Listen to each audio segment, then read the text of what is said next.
funding for new and improved sporting facilities in the United Kingdom since London won the right to host the 2012 Olympics back in July 2005. But to what extent will they benefit from the Games, and what benefit will the Games bring to the country? Let's speak to two people with very different views on the legacy of London 2012. James Kennell is a tourism and regeneration expert at the University of Greenwich. Ian Sinclair, an author and Olympics critic, who I spoke to about your swan down, bringing that swan on a pedalo up the various rivers.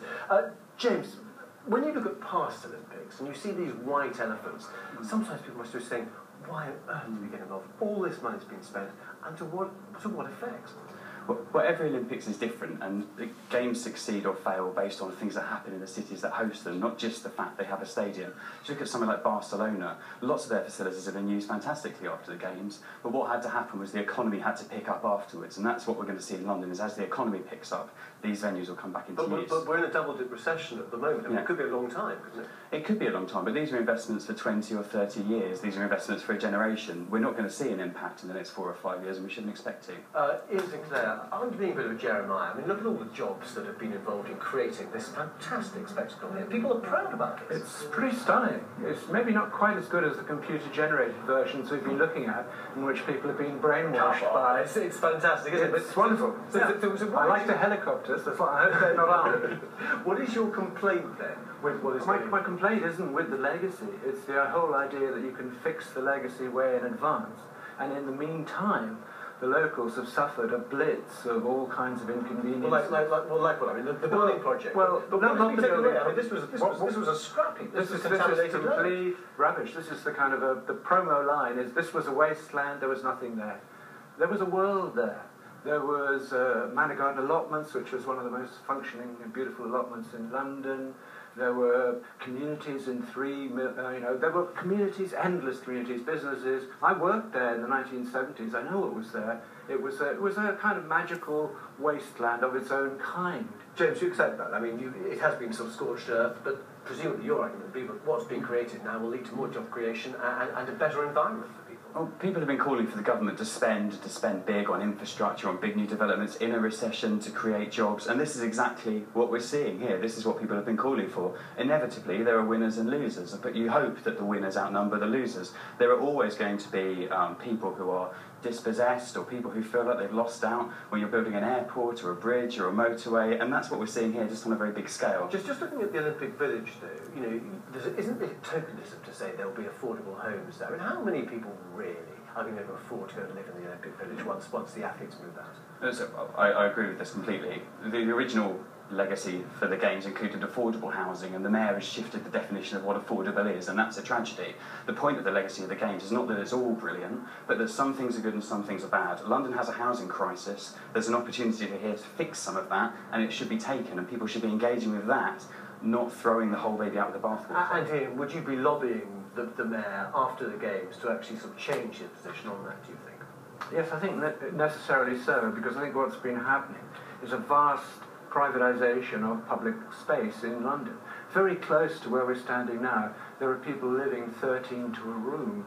There are people sleeping rough in Hackney alongside some of the beautiful new developments. We're in a very divided city between the rich and the poor, and the poor are feeling more and more and more disenfranchised and separated from the winners, and we know who the winners are going to be. It's no accident. The winners are going to be the big corporate entities. Coca-Cola, McDonald's, Dow Chemicals, that was what I was going to come to with you, James. The commercialisation of these games. Are you slightly embarrassed? I mean, does it leave quite an unpalatable taste in your mouth?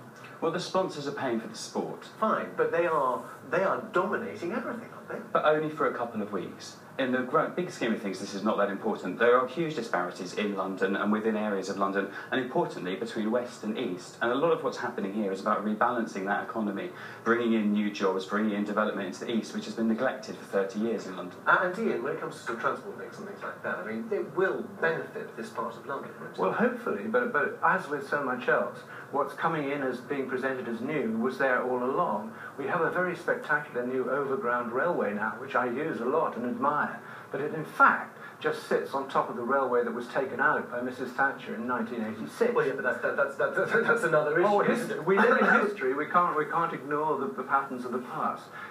We're being promised great things that were actually there in the Victorian period. We've gone through a period when all of these great facilities were stripped out because there was no investment in them. But then looking at the facilities that will be left, bequeathed by elite facilities, yes. I fear. Well, elite facilities, but look at the aquadrome, for example. Look at the I do look at it, and how many people in Stratford and Hackney and Leytonstone and Walthamstow? But would it encourage other people to come down though into this area? As spectators, we want them to actually swim. We want them to be in the swimming pools that are missing. I adore swimming. I'll probably make a trip down there to come swimming. The swimming pool is a perfect example of where London was actually lagging behind other European cities and other world cities in terms of the facilities it had. It's not there purely as a community facility. London needs to have elite athletics and swimming and cycling and all of these things to help us develop and deliver a sporting legacy. These things don't happen out of nothing.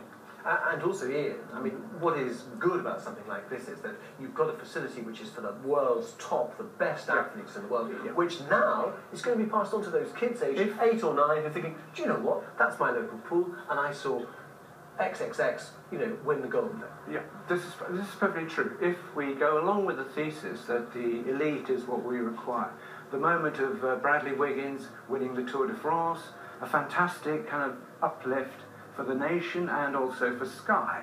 It's an enormous corporate entity. You can't win these things without putting in a lot of money, without getting the top logistics, without hiring the top gladiators to support it.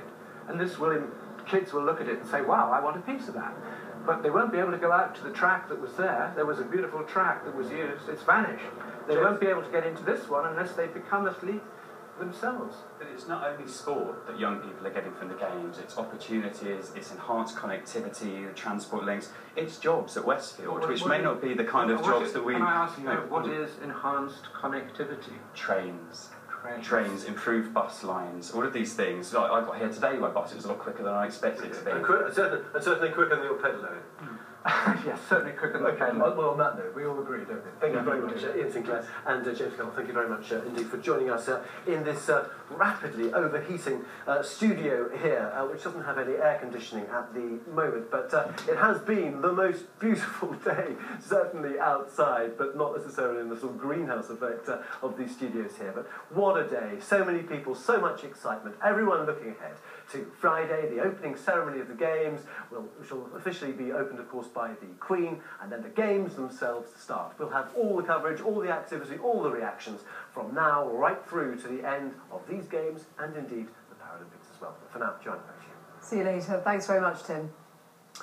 Now let's update you on the headlines. 16 minutes.